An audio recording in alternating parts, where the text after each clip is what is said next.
So, good day everyone. Now I'm going to talk all about arms and trunks exercises. So, first, kay arms. So, under sa arms is arm circles. Arm circles is a non-weighted exercise targeting the shoulders. So, if you will perform arm circles, it will help you to warm up the shoulders, arms, chest, and back pain. So, it is very common in warm-ups for both training and athletics, since this exercise is great to incorporate at the beginning of an upper body workout to prevent injuries and prepare your body for strength training like sa basket. So arm circles involves extending your arms to the sides and drawing small circles in the air with your hands. So how to do the arm circles? First, stand straight with your feet shoulder width apart. Next, raise and extend your arms to the sides without bending the elbows. Next, slowly rotate your arms forward, making small, tight circles forward 10 times, then backward 10 times. Next, slowly do 10 forward arm circles using small, then gradually larger circles. Reverse direction and make 10 gradually larger circles backward.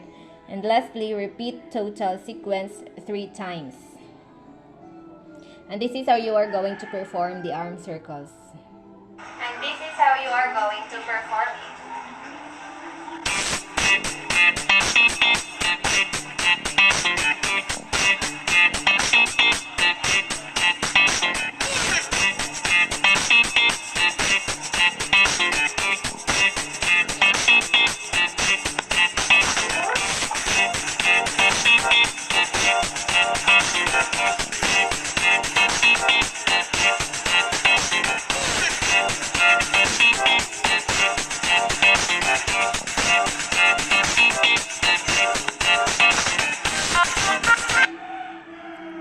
So, to avoid injuries kay dili lang sad nato ipalabi og rotate ang atong arms, dapat mo follow lang ta sa instructions kay aron dili ma-dislocate ang mga ugat or ang bukog.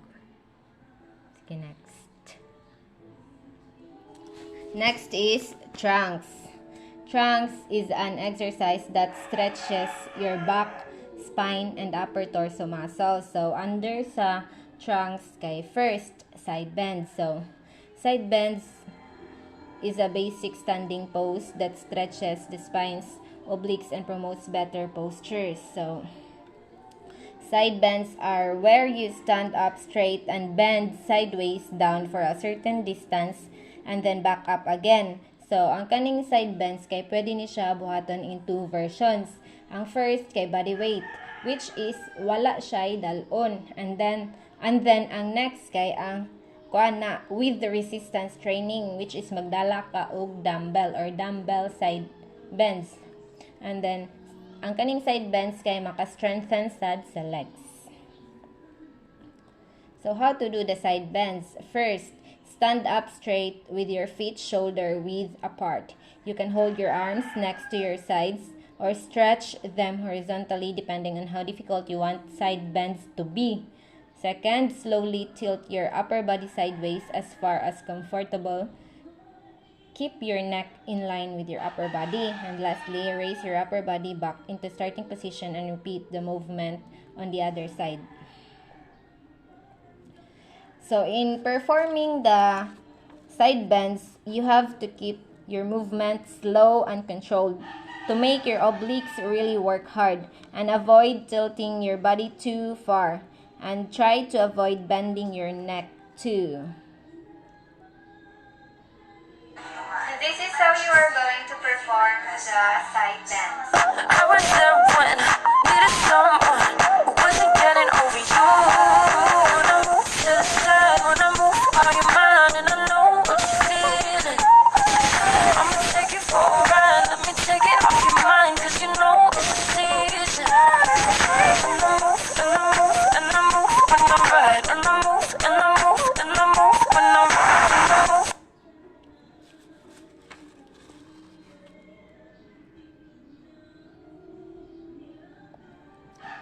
So, always keep in mind that the side bends can be hard on body parts like your back, hips, and neck, even if you implement the right technique.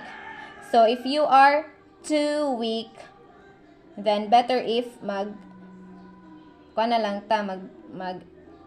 na lang ta sa other strengthening exercise first, especially kung kuan jud natay back pain. Okay, next is trunk rotation. Trunk rotation is a dynamic movement that aims to stretch various areas in the lower body.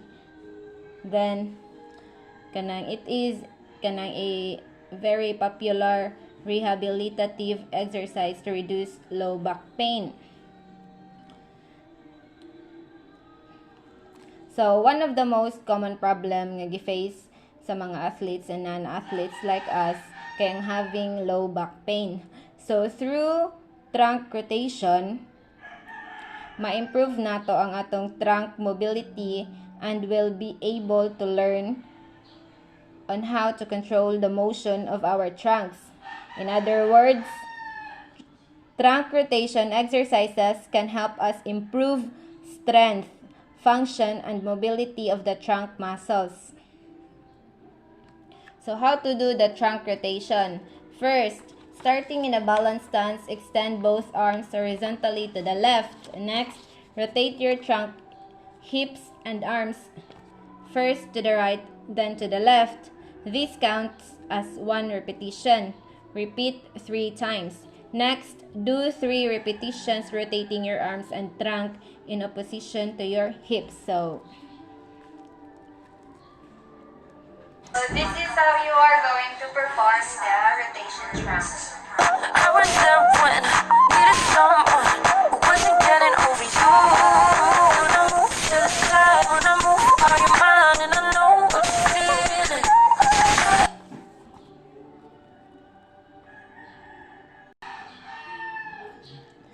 trunk rotation is said to be an effective exercise that can improve spinal mobility, flexibility, and core strength. So these are the tips to reduce the risk of injury and help us apply proper form during the movement. So first, maintain body awareness during the exercise for proper form and technique. Next, perform the exercise at your fitness level and spinal range motion. So di na mo perform ta sa abot ng ating makakaya. Okay, para mag-avoid that injury. Next, apply appropriate exercise progression principles. So we can add challenge when you have mastered the basic movements. And then next, stop the exercise if you experience increased pain or discomfort that doesn't feel right during the movement. So, mo dyan natong timanan guys nga og dili na gani kaya or dili na gani kaya sa atong lawas, dili lang nato iahat, dili nato ipugos ang atong kaugalingon nga mabuhat ana kay kita rin magsakit at the end of the day. So that's all. Thank you.